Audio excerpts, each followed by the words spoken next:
Happy Maniac Monday! I'm Iman, Kells the Maniac.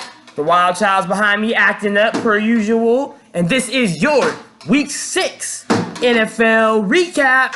A lot of blowouts this week, a lot of blowouts, and one epic game for control of the AFC. And let me tell you, Pats Chiefs, game of the week.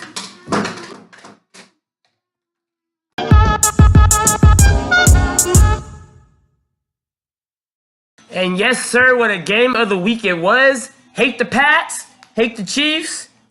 Best game of the season so far. That bad boy was crazy. Tom Brady reaches 200 career wins, one pass touchdown, one rush touchdown, a boys and men type performance. Not too hard, not too soft, got the job done.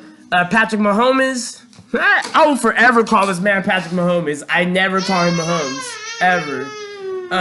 But this guy, man, 4 touchdown passes after throwing 2 interceptions. So the young fella struggled against the pass, but he did get it together, and man, he led his team to 40 points. I mean, Kareem Hunt did his thing again. You know, he's killing it. He's killing it receiving too. He had 105 yards receiving touchdown. And the Pats continue to take out the young fellas. 0-24 is the record for quarterbacks under 25 against the Patriots during the Tom Brady era. So there's that. Congratulations to the Pats. You remain with your stranglehold on the AFC.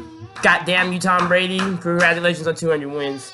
Honorable mention game. The Bears versus the Dolphins. The Dolphins won in overtime. What a game that was, too. Mr. Trubisky, he still looked pretty good. He threw 1 pick, back 3 touchdown passes. Brock Osweiler filled in for Ryan Tannehill, who was injured, I think his shoulder or some crap.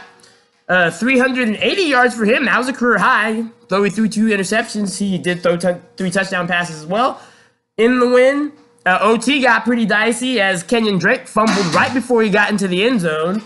The Bears tried to capitalize, but Sanders, the kicker on the Bears, he missed Cody Parkey missed a 53-yard field goal. And then Sanders for the Dolphins with knocking a 47-yarder. Dolphins win. So that was that. Moving on to our 5 questions for the week. Who chokes, Big Ben or Andy Dalton? Neither, really. They both played really well, to be honest.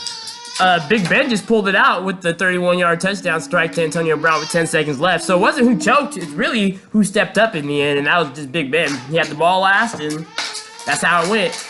Marshawn versus the Seahawks. How will that go? Moving on. Number 3.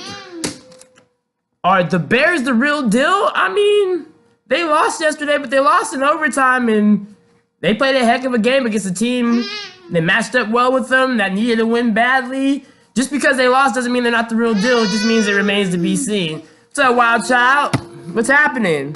Tell the world hello. Say Happy Maniac Monday. Yeah? See, he wants the spotlight. I think he wants the spotlight. He always gets up in my spotlight, but I give it to him, and this is what happens. Go back to it. Question number 4. Most overrated and underrated teams according to the standings. I still say the most overrated team according to the standings and record-wise is the Bengals. And then the Chargers aren't too far behind. They've been crushing teams the last couple weeks, looking really good, but I know they're going to... Phillip Rivers is just another Andy Dalton. He's going to choke in crunch time.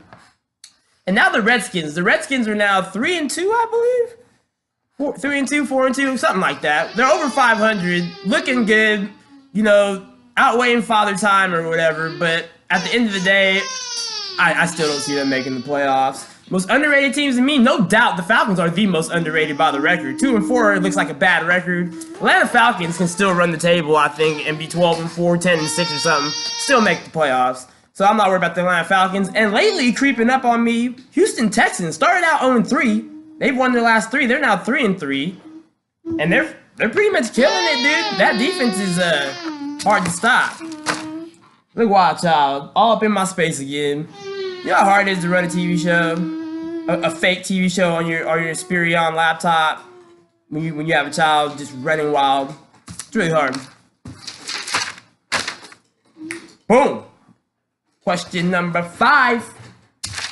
Do the Chiefs have the guts to beat the Patriots? Almost.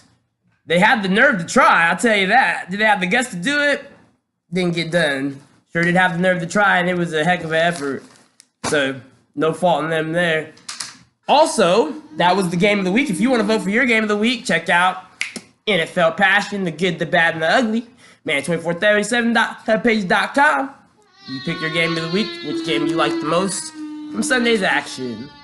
So on to our picks. For the first time, I had a thing called Second Opinion. I had my boy Jesse, the bad motherfucker. We both picked 5 games. I was 3-2. He was 2-3. So my first week of Second Opinion, I was victorious. So we'll continue to do that. We'll have another episode of Second Opinion on Thursday when I have my Week 7 NFL preview. So other than that, these are the scores from Sunday. We got Tampa Bay 29, Atlanta 34, Pittsburgh 28, Cincinnati 21, Seattle 28, Oakland 3, Baltimore 21, Tennessee 0. Got the Kansas City Chiefs, like we said, 40, New England 43 in the game of the week. LA Chargers 38, Cleveland 14, Arizona Cardinals 17, Minnesota Vikings 27. A bunch of touchdowns and a bunch of interceptions. No defense as New York wins 42-34. New York Jets over the Colts. Carolina 17, Washington 23 as the Redskins and Alex Smith and Adrian Peterson continue to stave off retirement. Buffalo 13, Houston 20. Buffalo stays true to form after upsetting the Titans last week. They lose. It seems every other week they show up. Jacksonville 7, Dallas 40. Now this says a lot about the Jacksonville Jaguars. I thought that they were one of the best teams, if not the best team in the AFC. Clearly they're not even the second best team in the AFC, and now they can't even beat the Cowboys. So I'm done talking about them for a while. And LA Rams stave off the best shot from another opponent. The Broncos gave them their best shot. Came back from a 20-3 deficit.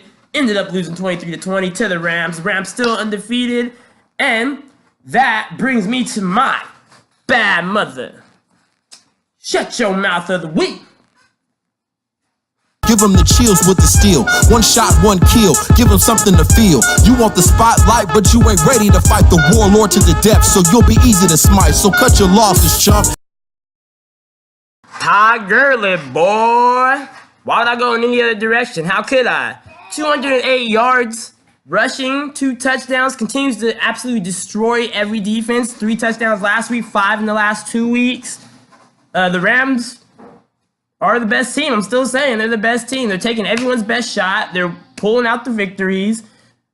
Todd Gurley is going to be the MVP on the Super Bowl champions as far as I'm concerned. Changed my mind. That's it for that. So I'm going to hit you one more time like I do every episode. If you want to catch the action in, I don't know, reading form, check out NFL Passion. Manny2437.hubpages.com. You can vote for your game of the week or just have an interesting read. You know what I'm saying? It's a good one. You know, nice little Monday morning read. You know what I'm saying? Either way, I've been Iman, Kells, the Maniac. Look for me Thursday as I give you my Week 7 pick'em. And featuring Second Opinion, we'll have another episode of Second Opinion with a guest, and we're gonna repick these games and see if I'm better than the average Joe. So again, I'm Iman, Kells, the Maniac. Thanking you, telling you it's Monday. Be nice to your boss. Don't do nothing stupid. You got another 4 days of work and bills to pay. And if you don't want to answer nobody, take the swing. No matter what you do, don't strike out with it.